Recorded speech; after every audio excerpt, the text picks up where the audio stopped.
Few hours over in the US, the President Joe Biden has again been really adamant that he is not stepping away from this campaign. It's unlikely to change the concerns of a lot of people, including donors, who think that maybe big decisions have to be made. Well, our American in Oz, Sara James, is in the US, keeping an eye on it all for us. From Virginia, Sara, can you believe you're over there this week seeing everything that's going on? Wow, the chatter won't stop, Lisa. There's no doubt about that. And I've been burning up the phone lines, getting information about what people are thinking. One thing I would note is you rightly point out that the donors are paying close attention to this, but it's way more than the donors. It's the politicians, the elected officials speaking openly on the record, on camera, on radio, to newspapers. My goodness, when you see something like that, when the dam breaks in that way, it's a very big deal. And it's a sign of just how poorly that debate went for President Biden. So here's what's going to be key, and here's what I'm watching. 2 hours from now, that group of governors is going to go to the White House to meet with President Biden. That's going to be crucial. Are they going to come out convinced? You can expect them to come out and be positive. But are they going to be convinced that President Biden should lead them into this election? It's interesting, actually, some of the governors who are going to be there, including Governor Gavin Newsom, who, of course, is the California governor and one of the names being floated as a possible replacement should President Biden step down. Now, again, the president has said he's not going to do that, and this is uncharted. We've never had anything break this late.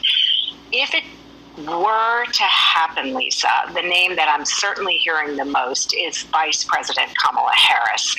She's the most tested quantity. She is the Vice President of the United States. The path is the smoothest for her if she were to pick up the mantle.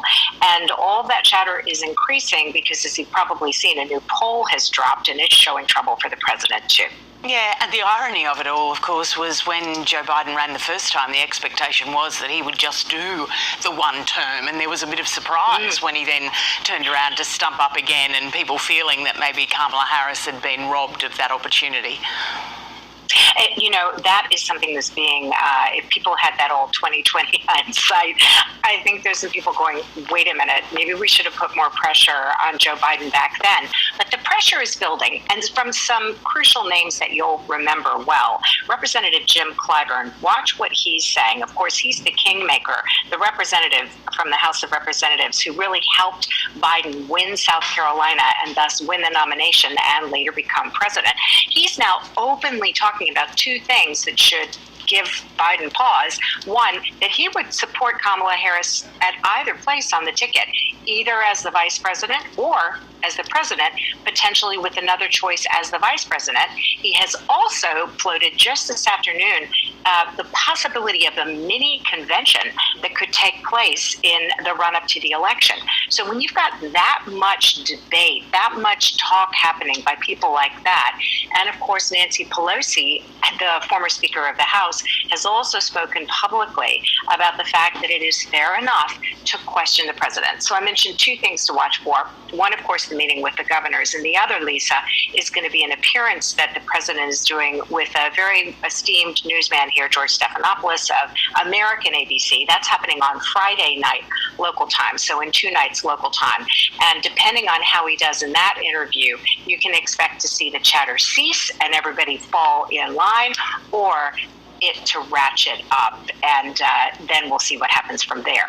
I don't know, Sara, do you really think that if we get, as they say, you get good Biden or bad Biden, if you get good Biden for one interview with George Stephanopoulos, will that actually see all the chatter cease? I don't know. That's a bit optimistic for Joe Biden.